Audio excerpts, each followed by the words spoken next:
नमस्कार मंडळी, आजच्या या ट्रॅव्हल व्लॉगमध्ये तुमचं खूप खूप स्वागत आहे। मी या दिवाळीत गेले होते रामदरा मंदिरला, जे सध्या खूप प्रसिद्ध आहे। रील्समधून ते आपण सध्या खूप बघत आहोत। एवढे छान छान रील्स बघून मग आम्ही पण ठरवलं चला दिवाळीमध्ये कुठेतरी फिरायला जाऊ। तर आम्ही ठरवलं रामदराला जायचं।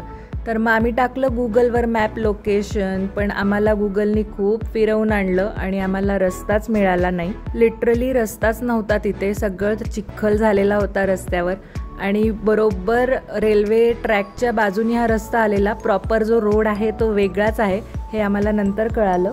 पुण्यापासून 30 किलोमीटर लांब आहे रामदरा आणि मेन जो त्याचा रोड आहे हा लोणी काळभोरपासून जातो, पण आम्हाला फुरसुंगीमधून रस्ता दाखवला आणि आम्ही तिथून आलो मॅप्सवर बघत बघत। तर लिटरली हालतच झालेली।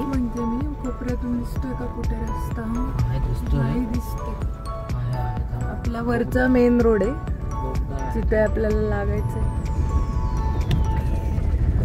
आपण रस्ता चुकलो।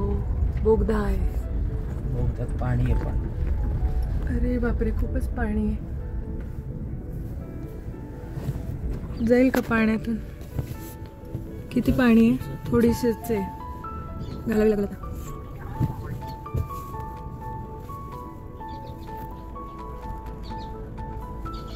वरती कसं लागणार? आम्हाला मॅप्सवर जो रस्ता दाखवलेला तर स्वारगेटवरून मी निघालेले, हडपसरवरून फुरसुंगीला रस्ता दाखवलेला त्यांनी, फुरसुंगीवरून यायला। पण त्या रस्त्याने येऊ नका, तिथे रस्ता नाहीच आहे। तुम्ही बघू शकता की इथे रस्ता नाहीच आहे। आम्ही कशी बशी गाडी काढलेली आहे। नेमकं कुठून यायचं आहे हे बघायचं असेल तर माझा व्हिडिओ शेवटपर्यंत नक्की बघा।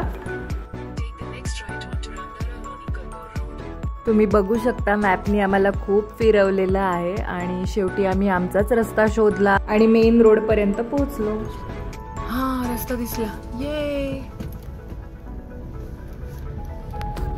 खूप मोठं असं ॲडव्हेंचर केल्यासारखं वाटलं या रस्त्याने आल्यावर।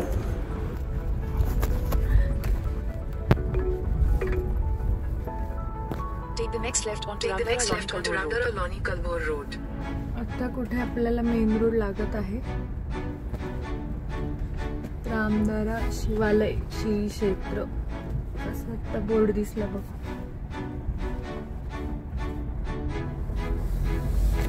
हो, किती फिरून आलो आपण गल्ली बोळात।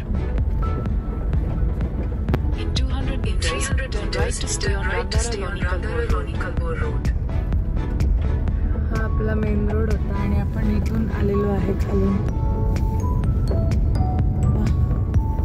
रेल्वे ट्रॅकचा पूर्ण बाजूने रस्ता आपण हे केलाय कव्हर, हे की नाही रवी? रस्ता तरी आहे का तिथे? असं मस्त ॲडव्हेंचर करून आम्ही पोचलो शेवटी मंदिराला। आणि मंदिराची वेळ ॲक्च्युली आहे 10 ते 5च आणि आम्हाला पोचायला वाजले 4:30। मग पटपट पटपट गेलो, दर्शन करून घेतलं। ॲक्च्युली आम्ही उशिरा निघालो घरातून, आम्हाला 2 वाजले घरातून निघायला। थोडं लवकर निघालो असतो आम्ही तर आमचं पूर्ण मंदिर बघून झालं असतं छान। तर तलाव आहे मंदिराच्या तिन्ही बाजूनी आणि छान मोठी मोठी नारळाची झाडं आहेत। खूप सुंदर वाटतं तिथे आणि पूर्ण मंदिर फिरायला 2 ते 3 तास लागतात, पण आमचं काही फिरून झालं नाही। आम्ही नुसतं दर्शन घेतलं आणि लगेच मंदिर बंद व्हायची वेळ झालेली। त्यामुळे जर तुम्हाला जायचं असेल तर तुम्ही नक्की सकाळी जाऊ शकता लवकर आणि पूर्ण दिवस तिथे घालवू शकता। मंदिराच्या आजूबाजूचा परिसर खूप सुंदर आहे, बघण्यासारखं आहे मंदिर। नक्की तुम्ही एकदा बघून या। मी परत एकदा येणार आहे पूर्ण टेम्पल बघायला छान, तर मग लवकर येणार यावेळेस आणि त्याचा व्हिडिओ पण तुमच्यासोबत शेअर करेल नंतर परत आल्यावर। नेमकं कुठून यायचं आता हे तुम्हाला सांगते मी। स्वारगेटवरून निघाला की हडपसरवरून सरळ लोणी काळभोर गाव हे तुम्ही मॅपवर टाका आणि तुम्हाला जे रेड दिसत आहे मॅपवर आत्ता, तिथे रस्त्याचं काम चालू आहे, त्यामुळे तिथून दुसरीकडून रस्ता दाखवता येते, पण त्यांनी रस्ता केलेला आहे बाजूनी जायला, तर तुम्ही तिथून येऊ शकता आणि सरळ सोपा रस्ता आहे, रहदारीचा रस्ता आहे।